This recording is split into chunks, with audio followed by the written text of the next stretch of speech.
स्मृति ईरानी की आंखों में आंसू आ गए। स्मृति ईरानी ने 2 बार मोदी साहब के सामने हाथ जोड़े और मोदी साहब ने देखा तक नहीं। एक वीडियो वायरल हो रही है, लोकमत एक चैनल है, उसकी एक वीडियो वायरल हो रही है और उन्होंने कोई अपनी तरफ से वीडियो नहीं बनाई है, बल्कि प्रधानमंत्री नरेंद्र मोदी आज जब बंगाल में थे, शपथ ग्रहण समारोह में थे, और शपथ ग्रहण समारोह एक तरीके से शादी जैसा प्रोग्राम होता है और उसमें कौन कहाँ बैठा है, कौन कहाँ से आ रहा है, कौन कहाँ से जा रहा है, धीरे धीरे कहानी जो है सबके सामने आती है। तो स्मृति ईरानी मैडम साहब वहाँ पर भी गई हुई थी और जब वो वहाँ थी, जाहिर सी बात है, तो कहीं ना कहीं जो कैमरे हैं वो स्मृति ईरानी को तलाश करते रहते कि स्मृति ईरानी क्या कर रही है, क्या नहीं कर रही हैं, उनकी कुछ खबरें कैप्चर हो जाए। और ऐसे में नरेंद्र मोदी साहब वो मिलते हैं मिथुन दास से। जरा ये तस्वीर देखिए, आप ये वीडियो देखिए। मिथुन दास से मिलते हुए नरेंद्र मोदी साहब नजर आ रहे हैं। मिथुन दास भी फिल्मी एक्टर रहे साहब, और आजकल वैसे राजनीति के अंदर जो परंपरागत तौर पर राजनेता होते थे उनका तो बोलबाला है नहीं। अब तो ये एक्टर, डायरेक्टर, यही सबका जो है वो मामला सेट हो रहा है। उधर तमिलनाडु के अंदर एक्टर विजय का मामला भी फंसा हुआ है। तो मिथुन दा जो है वो भी आए थे, जहरीला नाग हूं मैं, ये कर दूं, बहुत तरह की बातें उनकी तरफ से भी कही गई थी, आपको याद होगा।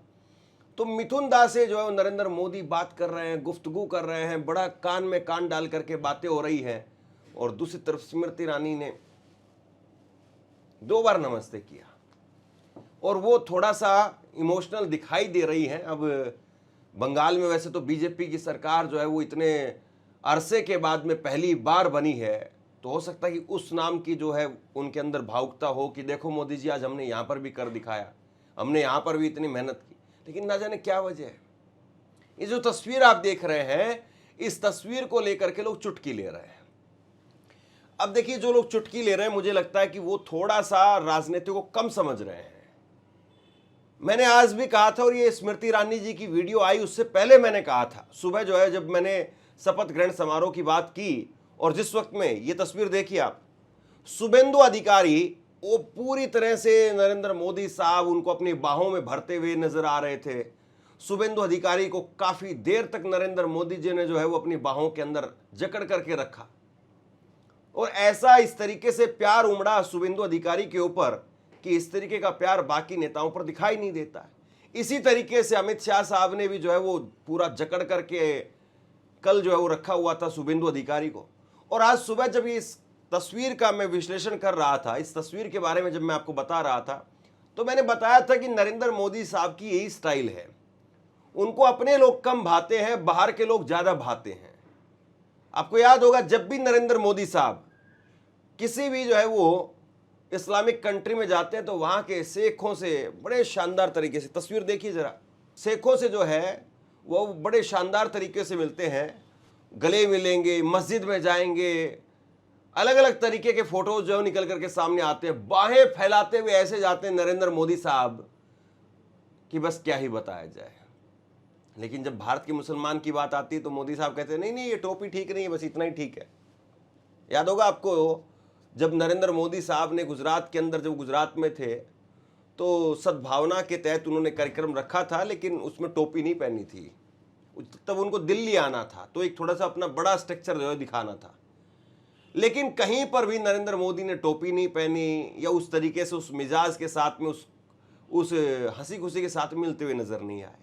ऐसे ही बीजेपी जैसे बाहर से आए हुए नेताओं को, सम्राट चौधरी को मुख्यमंत्री बनाती है, हिमंता बिस्वा शर्मा को मुख्यमंत्री बनाती है, और अब शुभेंदु अधिकारी को मुख्यमंत्री बना रही है। और शुभेंदु अधिकारी पर जैसे प्यार दिखा रहे हैं, ऐसे शिवराज सिंह चौहान को कभी नहीं मिला। उल्टा उनकी कुर्सी जो है लेकर के और उनको दिल्ली बुला लिया गया। वसुंधरा राजे, उनसे कभी ऐसे गले नहीं लगे, ऐसे रमन सिंह के गले नहीं लगे कभी। और नीतीश कुमार, उनके तो बारे में बात ही नहीं करनी चाहिए, बेचारे वो नए नए चैप्टर हैं, उनका भी नया नया जख्म है, तो उनके बारे में बात नहीं होनी चाहिए। वो अभी एक वीडियो जो है वायरल हो रही थी उनके बेटे की, नीतीश कुमार के बेटे निशांत की एक वीडियो वायरल हो रही है, और उसके अंदर जो है वो ऐसे पढ़ते हुए दिखाई दे रहे हैं जैसे कि छोटा बच्चा, जो 6ठी क्लास का बच्चा होता है, वो जोड़ जोड़ करके हिंदी पढ़ता है। और वो प्रस्ताव जैसे पढ़ने की बात आती है, गाय हमारी माता है, गाय के 4 पैर होते हैं, गाय के 2 सींग होते हैं, गाय के 4 थन होते हैं, गाय के 1 पूंछ होती है, ऐसे वो देख देख करके पढ़ रहे हैं। ये जो है वो कमाल है। और अब स्मृति ईरानी जो है वो आ गई। एक बार पहले मुझे लगता है कि निशांत की वीडियो देख लीजिए। महाराणा प्रताप जब अकबर के खिलाफ संघर्ष कर रहे थे तो उनको और उनकी सेना को भौमाशाह जी ने आर्थिक सहायता दी। उन्होंने अपने 2 बेटों को भी महाराणा प्रताप की सेना में भेज दिया, जो आगे चलकर शहीद हुए। भौमाशाह जी का कहना था कि देश से कमाया हुआ धन अगर देश की रक्षा में लगा दिया जाए, ये उनका सौभाग्य है।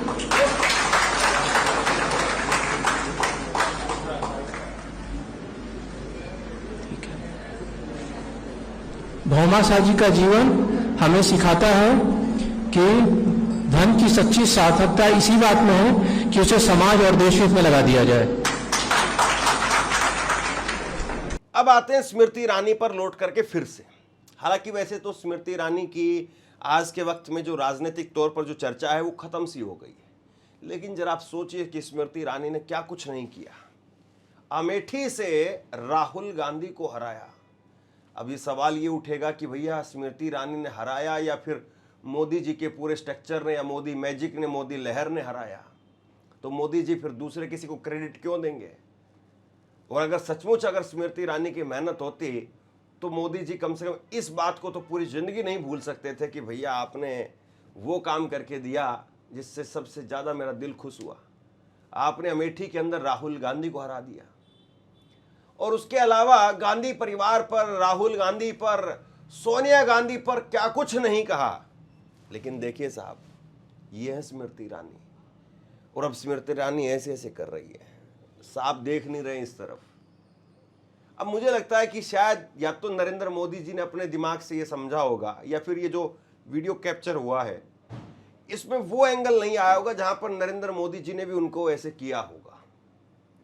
या फिर हो सकता है कि इतने लोग थे, मोदी जी भी थोड़ा सा खुशी में थे तो हो गया, कई बार हो जाता है, इस पर इतनी हाय तौबा नहीं करनी चाहिए। लेकिन ये विपक्ष वाले हैं ना, पीछे पड़ गए हैं।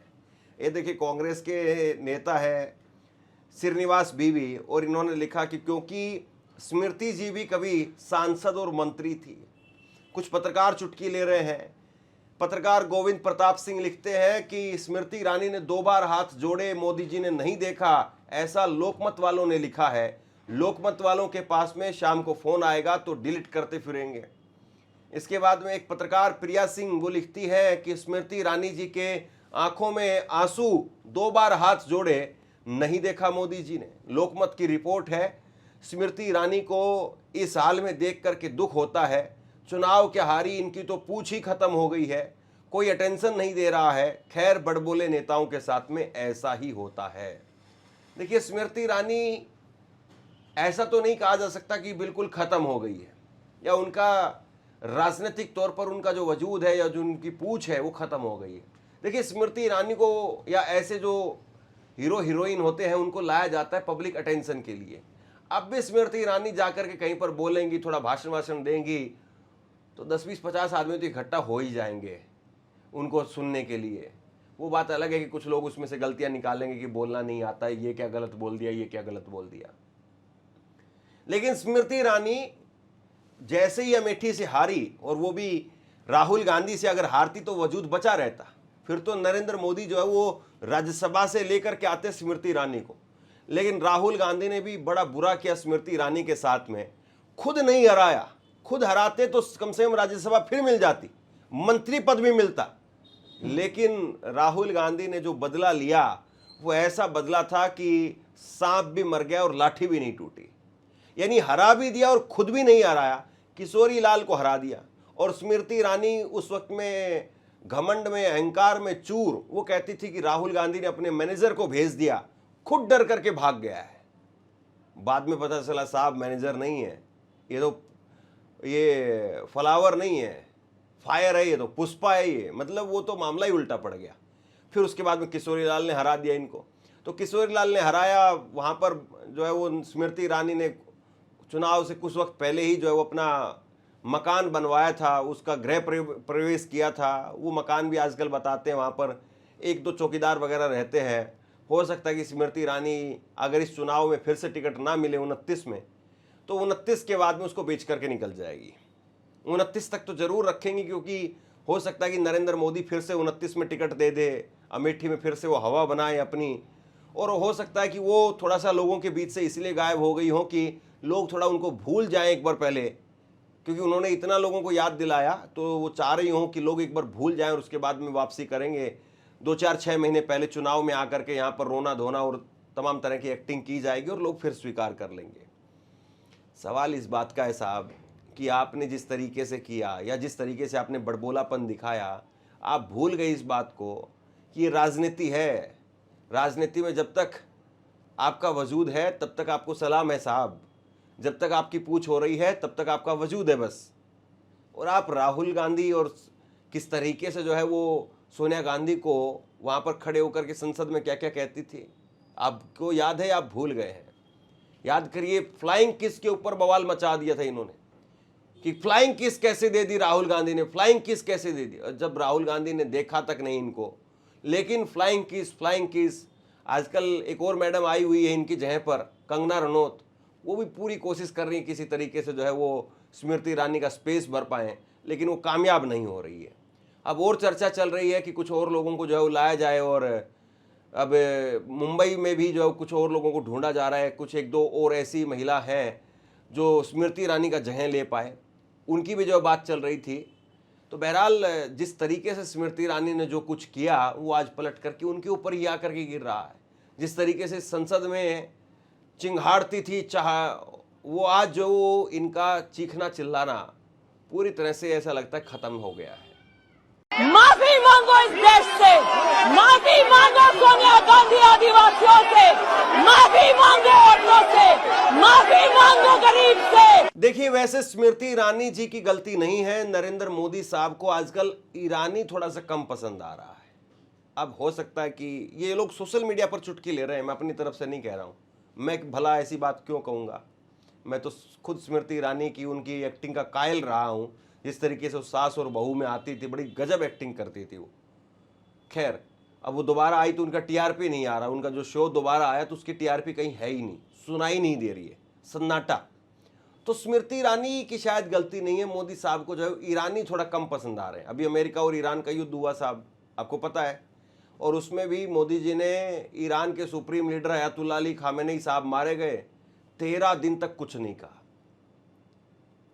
और याद होगा आपको, जब युद्ध चल रहा था तो उस वक्त में मध्यस्थता की बात हो रही थी, तो ट्रंप ने ईरान के साथ में मध्यस्थता करवाने के लिए मोदी जी से नहीं कहा, तो बमन ईरानी ने जो चुटकी ली और बमन ईरानी ने कहा कि अगर ट्रंप बाबू चाहते हैं कि उनकी मध्यस्थता ईरान के साथ में करवाएं तो मुझसे संपर्क कर सकते हैं, क्योंकि मेरा नाम भी बमन ईरानी है। वो स्मृति ईरानी से भी संपर्क कर सकते हैं, वो 3 इडियट वाले डायरेक्टर राजकुमार हिरानी, उनसे भी संपर्क कर सकते हैं। बस जब वो आए तो 2 गैस के सिलेंडर लेकर के आ जाएं, बड़ी आजकल किल्लत हो रही है। तो कुल मिलाकर के मजाक अपनी जगह पर, लेकिन जो ये है वो ये साफ तौर पर दिखाता है, और ये समझना चाहिए उन तमाम लोगों को जो किसी नेता के पीछे अपना सब कुछ झोंक देते हैं, पागल हो जाते हैं, मरने मारने के लिए तैयार हो जाते हैं, कसमें खाते हैं उस नेता की, भगवान बना लेते हैं उसको। लेकिन पता तब चलता है जब हकीकत में आंखों से जब चश्मा उतर जाता है, पर्दा उतर जाता है, तब पता चलता है कि साहब आपको नहीं पूछ रहे थे, आप तो उनकी ज़रूरत थे, अपनी ज़रूरतों को पूछ रहे थे वो। बाकी स्मृति ईरानी की जिस तरीके से वीडियो वायरल हो रही है, इसको लेकर के आप अपनी राय नीचे कमेंट सेक्शन में लिख करके ज़रूर बताइए। इस वीडियो को लाइक कीजिए। शुक्रिया, थैंक यू।